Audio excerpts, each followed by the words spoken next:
Okay, and we are back. Thanks for letting us take a break. And so we left off at the sixth house, and this illustrates how much Parashara lived in the world, meaning how he understood, even though he was this ascetic, highly enlightened yogi, and yet he understood that the mother-in-law is, and this transcends culture. American culture, Indian culture, modern culture, ancient culture. And he put mother-in-law in the house of enemies. And of course, I choose to believe that he was having fun with us as well a little bit, also because of the puns he's using in this. But this does show that to be a good astrologer, you have to understand the world that you live in.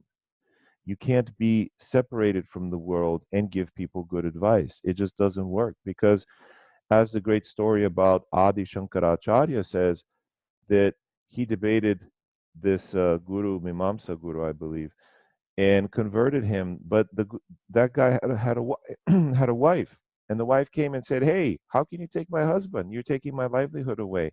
You haven't debated me yet. You don't know what it's like to lose, your partner, with whom I have intimate relations and with whom I have a bond that you'll never understand because you're a celibate." And Shankara said, you got a point. Give me 1 month and let me figure that out and I'll come back. And so the story says that Shankara went into a cave, went into deep meditation, and transported his prana, his body, outside of himself and entered the body of a king who had recently died of a snake bite. And because he had recently died, and because it was snake bite, his body was more or less preserved. And so the king woke up now with the consciousness of Shankara, and he says, "I'm back." And of course, he went about doing kingly things like, making love to his wives. And so Shankara got to experience what it is to have intimate relationships with a woman by proxy. And so when he came back to debate the wife, he knew what he was talking about. And so this is the point at which Parashara comes to us. And another story from the Mahabharata says how his son Vyasa, his son, had to um, prolong the lineage. So he had to have sex with, or otherwise impregnate. However they did it. Some, it said that he did it through mantra or through, but however it was done, he had to have intimate relations with the wives of the king so that the lineage could continue. So both Parashara and his son are very intimately aware of this, and many stories about that. In fact, Vyasa, that was perhaps Vyasa's only flaw, if you will call it a flaw, is that he was a sexual being. And okay, one last story, I promise, and then we'll get back to Parashara. So We love your stories, Simon. Oh, okay, thank you. So hopefully the feeling is shared. Um, and if not, you can just fast forward. Um, so Vyasa is the son of Parashara, and Vyasa is probably the most famous poet author of all time in that he compiled so many books: the Bhagavatam, the story of Krishna; the Mahabharata, the story of all of ancient India, and many others. And yet, having done all of this from an enlightened trance, he was still subject to feelings of sensuality and lust. And so one story says that when his son decided to become a wandering mendicant, at, I think age 16 or something, and he said, "Father, I'm leaving." And Vyasa was so attached to his son, he said, "No, no, no, you can't. You no." And Shuka, his son, said, "No, I'm leaving. I'm going." And he left, and Vyasa followed him. And as his son was walking, his son was naked, just walking through the forest. There were some young ladies bathing in the river. And when they saw the son, they didn't do anything, nothing. They didn't react. And then when they saw Vyasa, they immediately scurried to find their clothing. And it's at that moment Vyasa understood that they knew when they saw the boy, there was no lust in his eyes or in his way. Mm. He was more perfect than his father in that way. Mhm. And Vyasa immediately realized, I have lust because they saw it in me. They recognized. Mhm. And so there are many stories like that where the son outdoes the father. But the point is, both Vyasa and Parashara lived in the world, and they had children, and so they understood the principle of mother-in-law and father-in-law. Mhm. All right, now let's resume with the seventh house. So, Jaya Madhva Prayanam cha Vanijyam Nashtavikshanam Maranam cha Swadehasya Jaya Bhavat Nirikshayet. So, Jaya, this is the house of the spouse. Yo, it's the house of spouse, right? And so it is the house of spouse primarily. But what else is it a house of? Yep, there it is. It is a house of Madhva Prayanam. This means travel by road or, tr- just travel.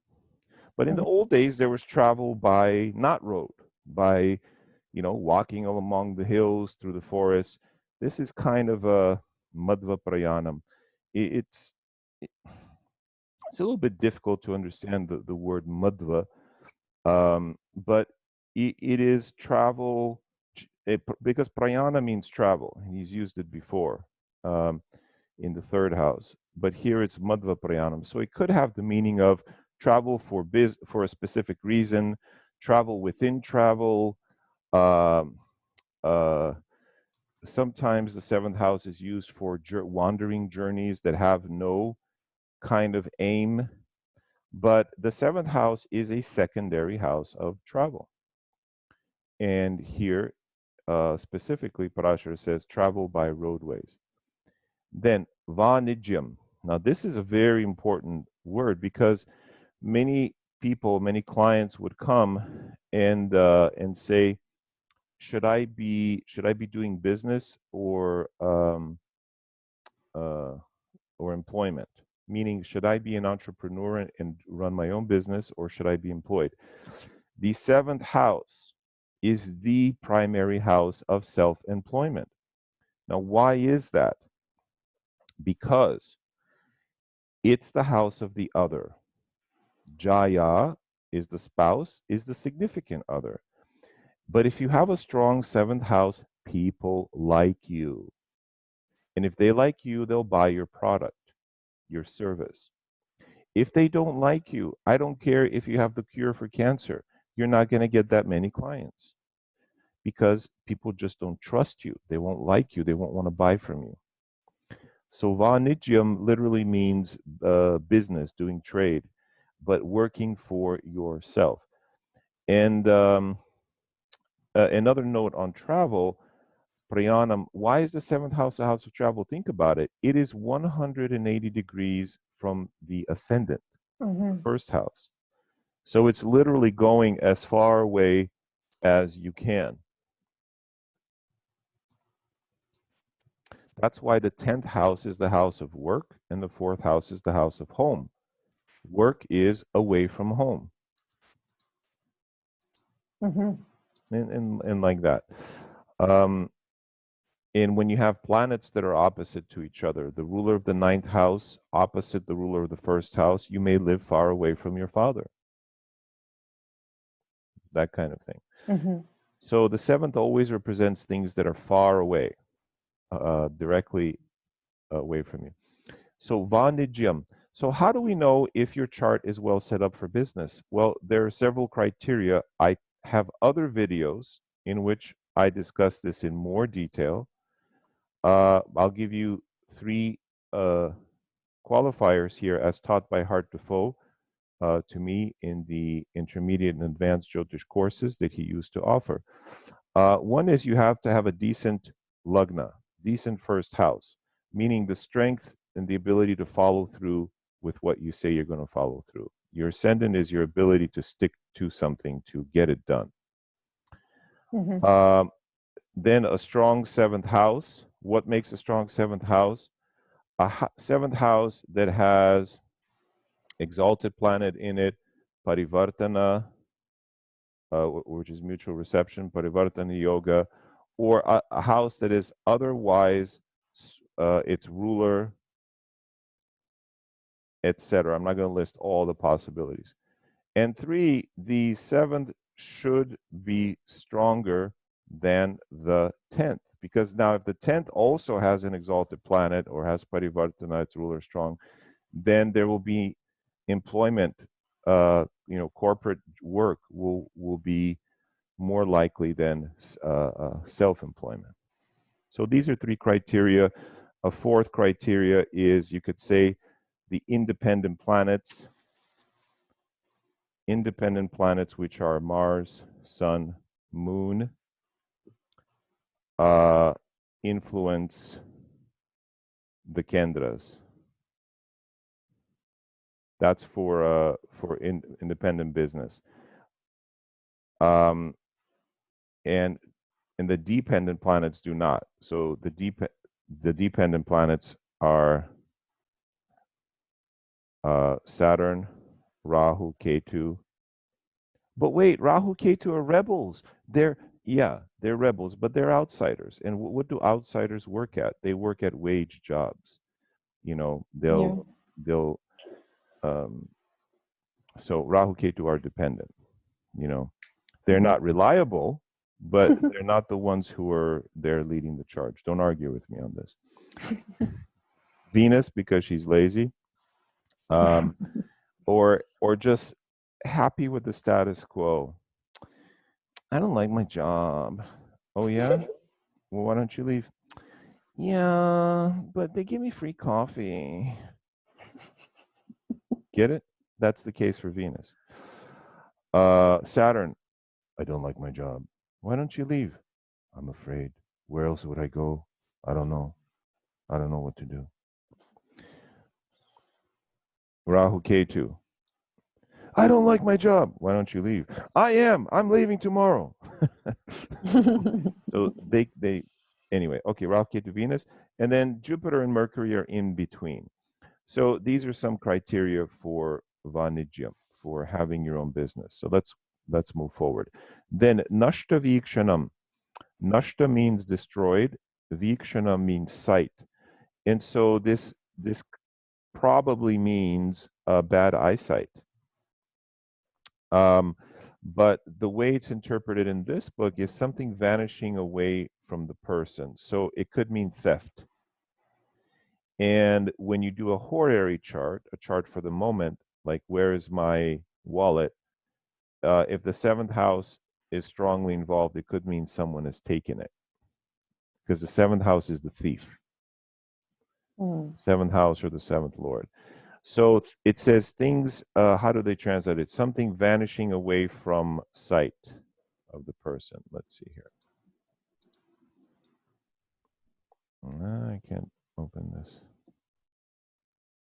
Okay. Something vanishing away from sight. That's what it says.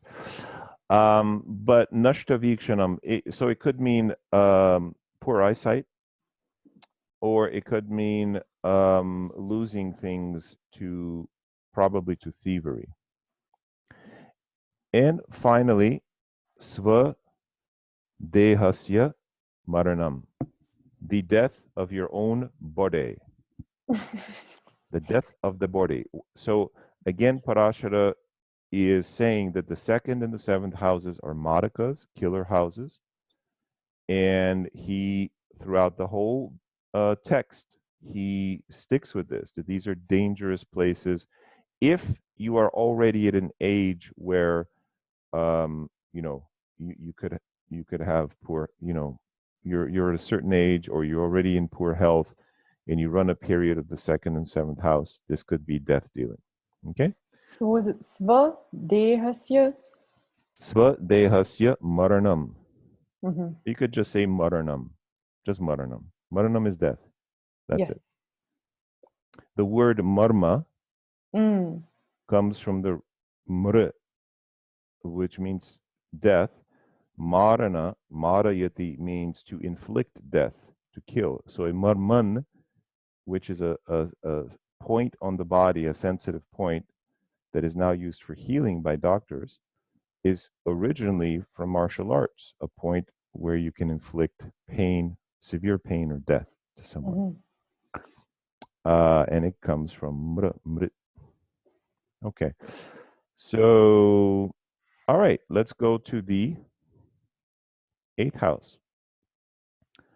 Ayuranam ripum chapi durgam mritadhanam tatha gatyanuk gatyanukadikam sarvam pashyedrandrad vichakshanaha. Pashyed. These things may be seen, randra vichakshana, by taking a close look. Chakshu is eye. By vichakshana, mean giving a special eye to randra. Randra means the crack in the earth, a crevice, a crack, an opening in, that shows you the gaping maw, that shows you the depths of hell. Randra, this is the most common name of the eighth house. It is a crevice. Is the D aspirated? Yes, Randra. Mm-hmm. So that's the name of the eighth house. So by looking carefully at the eighth house, Sarvam, all of this would be known. What? The primary thing, Ayu, life, longevity. It's lack or not lack, the length of life. Then Ranam, Ranam and Ripum Chapi. Ranam is a battlefield, a battle. Ripu is the enemy that you face on that battle. Then Durgam. Here's another case where the translation is just wrong. Sorry, Ripu was? Ripu is enemy. Thank you. Now, maybe in some context, Durga is a fort because it's a place that is hard to get into. So it does mean fort. But in this context, it means hardship. It's situations that are difficult to get out of. The goddess Durga, you don't pray to her so you can have a fort or because she owns a fort. It's because she's the one who ferries you across the ocean of difficulties. Forts. It's ridiculous. I'm sorry. It's not ridiculous. The word means fort, but not in this context. It's the eighth house. So, yes, the eighth house could rule forts that are besieged. And so the Durga is in a state of Durga, meaning the fort is in a state of difficulty, being besieged. But more commonly, it's hardships, hard times. If you have planets in the eighth house, I still refer to this as one example in Decoding Your Life Map with Vedic Astrology.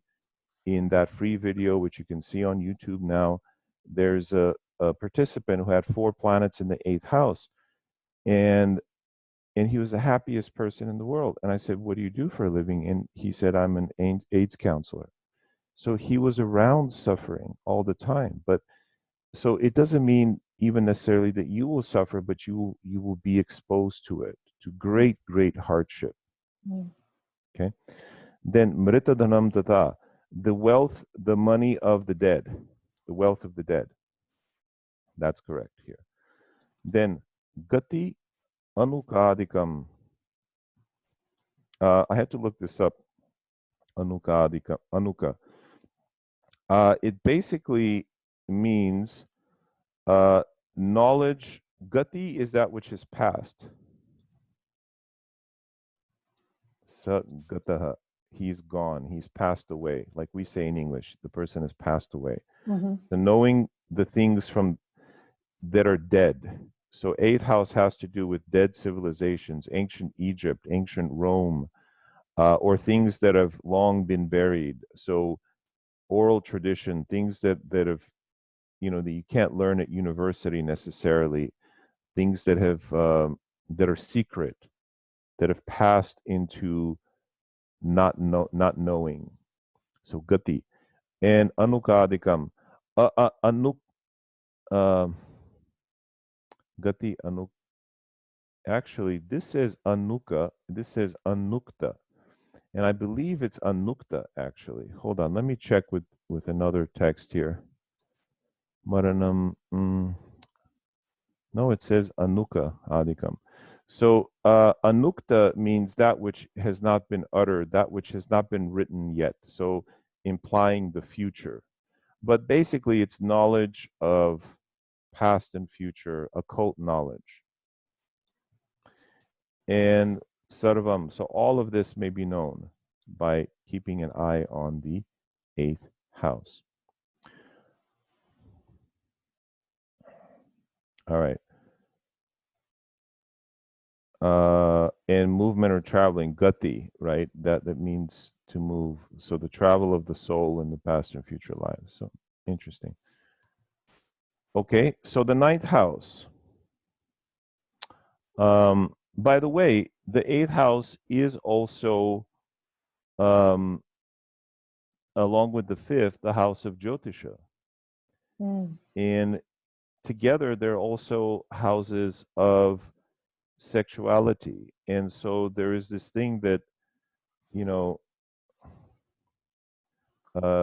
there has to be that kind of mind, inquisitive, playful, sensual mind to become an astrologer, which, of course, is a weird thing, but Exposed to dirty things. exposed to dirty things, yeah, I guess, yeah. Well, and to be a good astrologer, you can't be a shy and retiring being, like we were talking with Parashara. You have to have been exposed to life, and not just the good, but the bad, the eighth house stuff as well, the dirty stuff, the difficult stuff, the hardships. And so one who has traveled through hardship themselves can give good counsel.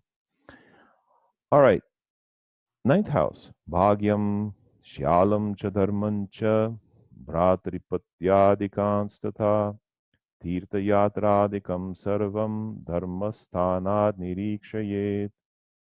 Dharmasthanat, from the house of dharma, the house of righteousness, or religion, or law. What can we get from there? Everything that has to do with bhagya. Bhagya is the first word. Why do we emphasize the first word? Because it is often, not always, but often, the most important meaning of the house. Bhagya is good fortune. Okay. Shyalam cha, dharmam cha. The wife's brother, so brother-in-law, as well as righteousness, again, itself, and how it expresses in the world as religion, as how we conduct ourselves. So the first house tells us our caste, what our dharma type is. The ninth house tells us, here it's translated religiosity, no, religion. But it's not religion, it's dharma. And so the ninth house says how we behave in the world. The first house says who we are by innate character from birth. The ninth house is how we express it. Then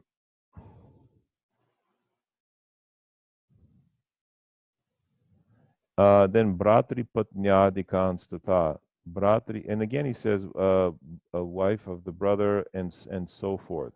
And so forth means and other relations like the father, like the mother's aunt, because it's the sixth from the fourth. It's the third. It's the seventh from the third. So the wife of the brother. Oh, that's actually what he's describing. Sorry, yeah, the wife of the brother. It's the fifth from the fifth, so it's your children's children. So that's what he means by etc. Means you figure it out. Okay, I'm not. I got 8, 16, 32 syllables here to explain this. I don't have time to give everything. Then tirtha yatradikam. This is worth looking at. Tirtha is going and taking a dip in a sacred place. Yatra means pilgrimage. Adika means etc. What he's trying to say here is the ninth house rules special travel, travel that has a holy kind of purpose, but it, as opposed to the third house, which is um, everyday travel, commute, your commute to work. Now, you may commute 3 hours away. You may fly from LA to New York, but if it's a commute to work, it's still third house travel. It's not ninth house travel. But on Sunday, you may go to the church that's 20 minutes away. That's ninth house travel because it has a spiritual purpose. It's special travel. Does that make sense? So he says, tirtha, going to take a ritual dip, yatra, going on a pilgrimage, adika, etc. These, sarvam, all of these, dharma sthanat nirikshayat, could be seen from analyzing, taking a close look at the ninth house. All right, 10th house. Rajyam chakasha vrittincha manam chaiva vitusthatha pravasasya rinasyapi vyomastanat nirikshanam. Okay, Rajyam. Rajyam means authority. So we could say as your true profession where you are an authority versus a job. So if you go to your mechanic and you have some kid who's just working there, that's their job. That's sixth house. But if you have some kid who is not only working there, but he is the boss, he's the most knowledgeable, the expert, then that's his 10th house. So Rajyam, Chakasha Vrittim. Akasha Vrittim literally means movement in the sky. So, or sky work. So astronomy. Akasham Vrit. Akasha Vritti. Right. Albert Einstein, 4 planets in the 10th house. Many people with strong 10th houses will be looking up at the sky. Now, the commentator says, well, no, it doesn't mean that. Now, I beg to differ. He says it's an idiom and it just means livelihood, which is not stable. Maybe. And maybe he's right. But how do I know that this is what Parashara intends? Because he names the 10th house Vyoma Sthana. Vyoma means sky. So he says it, sorry to yell at you. He says it twice. So he says Akasha Vritti, Vyoma Sthana. Vyoma Sthana is the house of the sky, the house of the heavens, because the 10th house is the highest of the houses, where the planets are directly overhead. Makes sense. You literally have to look up to see the 10th house. So it is the house of the sky. And so he says, Vyomanata Sthana Nirikshanam, an analysis of the house of the sky. He doesn't call it the 10th house. See? The translation says the 10th house indicates boo. No, say the sky house, and then in parentheses, the 10th indicates what authority working with the sky, so astronomy, astrology, or whatever. Manam, respect, honor, being honored, respected. Pituhustata. Now, this means father also, but if you take this to mean pituhu manam, it could also mean the honor of the father. Right. Meaning what the father puts value on, because it's the second house from the ninth. And so in other places in Brihat Parashara, he uses the ninth house as the father. So he's saying, look, we can use the ninth or the 10th, because he does say the 10th is you can analyze the father, but you you could interpret this pittuhu manabik. Pittuhu is the genitive. It means the father's what honor. It also means the father's income. The father, what the father holds dear and valuable in his life is the 10th house. And what does a father really want for their son or child is to be successful. Mm-hmm. So your 10th house is the father's greatest wish. It's their dear treasure. And of course, you're supposed to take care of your father when you're older. So it's a source of income for him, your career. You get Nice. it? Mm-hmm. Now, I get that grammatically it can stand, it's probably stands alone and just indicates the father, but I'm saying that it can be interpreted this way. Pravasasya, travel abroad, going to a foreign land. Rinasyapi, and debt. Why debt? Because it's the sixth from the sixth. It indicates more enemies, more debt. Oh, it's the fifth from the sixth. Is it the fifth from the sixth? Yeah. Okay, then forget that. You're right. The 11th is the sixth from the sixth, which means, yeah. So the 11th is actually the death, the illness to your debt. So it's gains. So why is it debt? I don't know then. It's negation to the 11th, which is income, right? So the 12th to the 11th. In a sense, yeah, it is negation, but it's also the source of the income. Because the 11th is the second to the 10th. It's the income from career. So the 10th holds kind of a weird position. But Parasharaji says it's foreign travel. Pravasa literally versus prayanam. Prayanam is more travel generally. Pravasa tends to be, because the root is vasati, which means to live. So it means going to another place to live. So it's more like permanent travel, relocation even. Travel to relocate. Versus prayana. Yana is travel and vehicle. So going by cart or car or so on. And the debt, what was the Sanskrit for? Rina. Rina. Rina. And the n is a n. No. Makes sense. Mm-hmm. Thank you. Like rishi, but not the rishi. Rina. Then 11th house. Nana vastu bhavasyapi putra jayadikasya cha ayam vriddhim pashunancha bhavastanad nirikshanam. The 11th house is, this is interesting, nana vastu. Nana is a cute word that means all kinds of different things.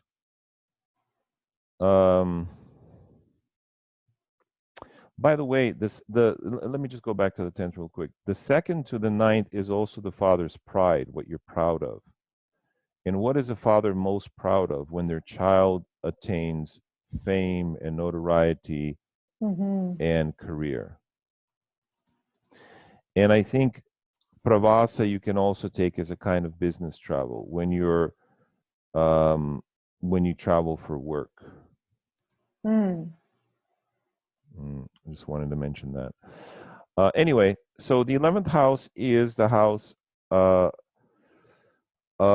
gains, and he says nana vastu. Nana means any kind of, all kinds of. How do they translate it? Various. Yeah, nana vastu bhava. Now here, bhava means obtaining. Normally, bhava means being, but here he means having. Nana vastu, all kinds of things, meaning having what you want. Vastu means a thing. Vastu is where that thing lives, your home. So nana vastu bhava, the possession, the gain of all kinds of things that you desire. Putra jaya, the wife of your son, of your children, because it's the 7th to the 5th, etc. Say it again. Putra. Putra Jaya. Why does he say etc.? Because it's also the 3rd to the 9th. It's your father's brother. It's the 5th to the 7th. It's your wife's maybe other children, your spouse's other kids. I don't know. It's your servant's servants. It's the 6th to the 6th. You get it? Yeah, or It's enemy of the enemy, right? the enemy of the enemy. It's your mother's tax accountant, the 8th from the 4th. So when every time he says Adika, he wants us to figure it out. He gives you an example, Putra Jaya, and he says, now you figure out the others. Now you do the math. Exactly. Then Ayam, so this is gain, income. Aya is income. Yep, there it is. Vriddhi, increase, gain, again, gain. And Pashunam, having animals. Now, the 6th house is pets. So being the 6th to the 6th, you could also say Pashunam Vriddhi. This is in an increase in pets. That's one interpretation. It can be an increase in animals, meaning an animal is your possession. Having cows and horses, even to this day, means you're a rancher, you're wealthy. You have, possessions. Or it could simply mean that you have pets because it has a correlation with the 6th house. Pashu. Pashu means a beast, an animal. Quadruped. You could just say, yeah.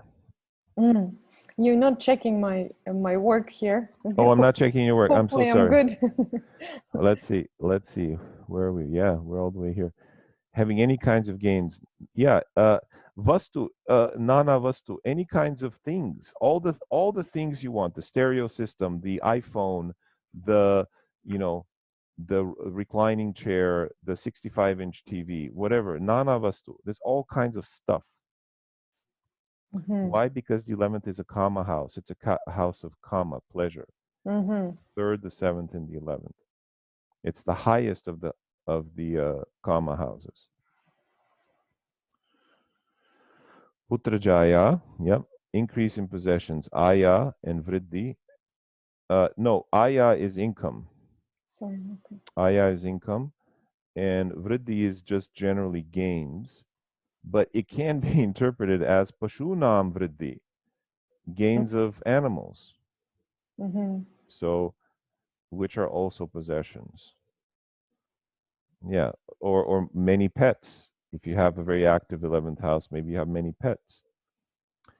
Traditionally in astrology, any animal that's larger than a goat gets the 12th house. Any animal smaller than a goat gets the 6th house. So dogs and cats, even if it's a Great Dane, are 6th house.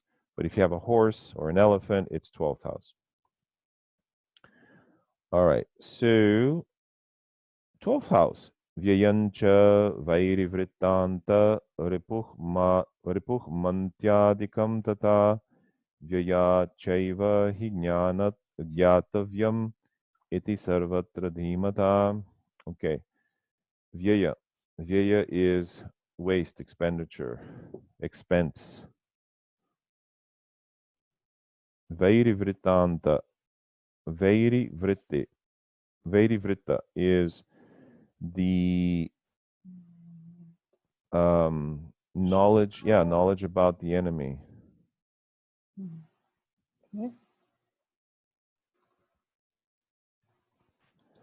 Antya Ripam Mantyadikam Tata. And your own final demise. So in Parashara, there are chapters that talk about the 12th house and say, if you have this kind of planet, you're going to heaven. If you have this kind of planet, you're going to hell in the next lifetime, etc. So read that. Interesting. Then Vyayat, from the house of Vyaya, Vyaya of expenses. So the actual name of the house is expense. So it says from expense, you'll know about expenses. Uses the same word. Vyayat chaiva hi jnatavyam. It's to be known. Iti sarvatra dhimata. Dhimata is by the wise person. In this way, in um, sarvatra, in all ways, you can know about these things. See how this guy translates it here. One's own death, etc. Yeah. Meaning, not just one's own death. Sarvatra means in every way, everywhere. Means the details of where you're going to go in your next life, etc., etc. That kind of stuff. Okay. And that's it, ladies and gentlemen. And so we're going to just conclude with these verses in this house. Tadikshana vashat tad tad bhava sokyam vaded buddha yad yad bhava patirnashtas trikeshad yeshcha sanyutaha bhavam navikshate samyak supto vriddho mritotava. Ooh, cannot read that. Pirita vasya bhavasya phala nashte vaded dhruvam.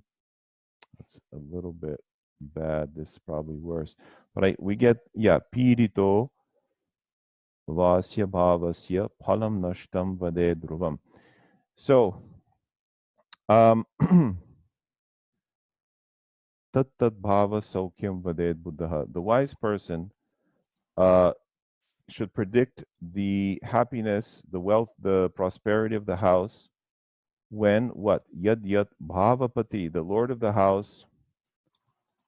But when the lord of the house is in a bad state, it will suffer bhavam navikshate samyak suptaha. Okay, so he's introducing a few terms that we might as well get into here. The first is if the lord of the house is in a good avastha, meaning what is an avastha? Avastha, there are two ways to calculate it. From 0 to 6 degrees, it is child, bala. From 6 to 12 is kumara degrees. It's youth. From 12 to 18 degrees, it's yuva.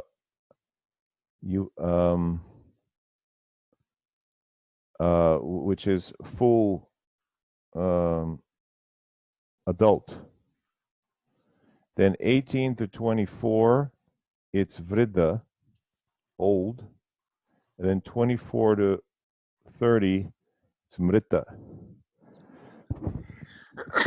Excuse me. Dead. This is for odd signs. Aries, Gemini, Leo, etc. In even signs, it is reversed. So in even signs, 0 to 6 is mrita, dead. 6 through 12 is vriddha, etc. How do we say etc. in Sanskrit? Adi. Adhikam. Yes, that's right. So he says if the lord of the house is in a good avastha. So what he means by a good avastha, later in a later chapter, he gives this meaning.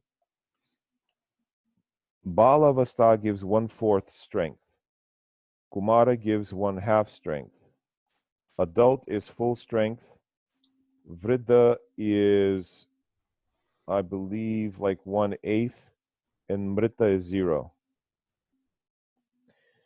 So he says if you're in any of these, you're going to get some effect.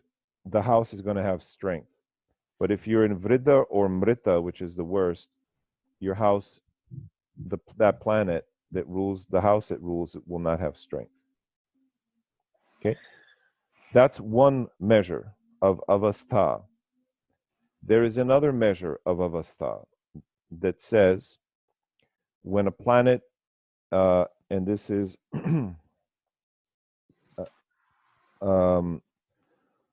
supta. So there are three. So Jagrat, let's start with Jagrat. Jagrat means awake. That's when a planet is exalted or in its own sign.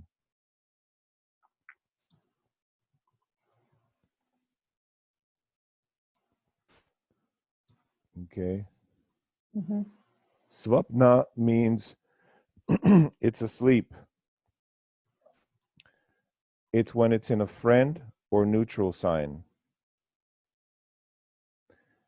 And Sushupta is dreaming when it's an enemy or debilitated sign. All right. So when the ruler of a house is in this avastha, this sushupta, then it will it will harm the house. Because think about it, if a thief comes into your home and you're dreaming, you're so out of it, then excuse me, then you're not going to hear the thief, and they're going to get away with your stuff. Okay. Mm-hmm.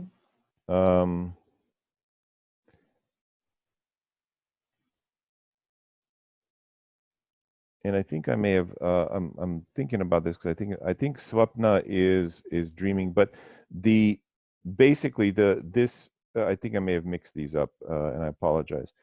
But the point is the same. Jagrat is when a planet is exalted, it is in a good avastha. When it's in a friends or a neutral sign, it is in a okay avastha. But when it's in an enemy or is debilitated, it's in a poor state and it cannot act. It's sleeping. So yeah, the dreaming is actually better. It's Jagrat, Swapna, and Sushuptihi. Mm-hmm. But I think you get the point. So in this last verse, he says, when the lord of a house is in a good avastha, what he means by that is these two things. Then that house will do well. When it's in a bad avastha, it won't. And then, if it's with malefics, the lords of bad houses, if it's combust in a planetary war, all the things you probably already know that are a little bit beyond the focus of this video. So, folks, I hope you found this useful. And we're going to continue translating Parashara, his further chapters. And if you want to get more, go ahead and subscribe. The document that Nadia has so kindly made for us will be available to everyone as a reference.